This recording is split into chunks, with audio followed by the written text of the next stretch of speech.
Сәлеметсіз бе? Мен Талдықорған қаласы авиация медициналық колледжінің емдеу ісі 311 топ студенті Наримбаева Айсұлу. Бүгін біз қолды өңдеуді көрсетеміз. Қазақстан Республикасының денсаулық сақтау министрлігінің ұсынған қаулысы бойынша 2013 жылы 23 сәуірде шыққан 111 бұйрық бойынша қолымызды өңдейміз. Ең алдымен қолымызды ашып, керек температураға қойып аламыз. Сұйық сабынымызды аламыз, жабып.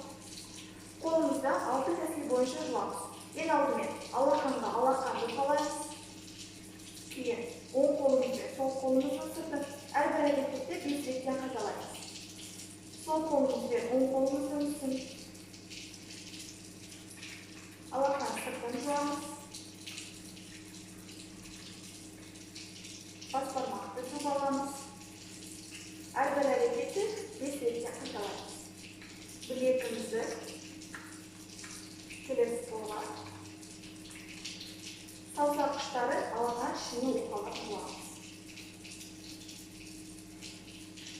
Қолымыздың сабыны кеткенше шаямыз.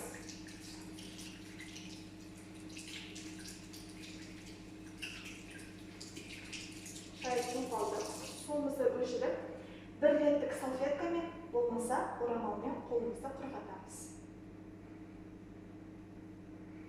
Қолымызды құрғатып болған соң, антисептикпен тамызып, дәл жаңағы әрекеттерді қайталап істейміз. Оң қолмен сол қолымыздың сыртын, сол қолмен оң қолымыздың сыртын, дәу саусағымызды, білегімізді және саусақ ұштарын өңдеп аламыз.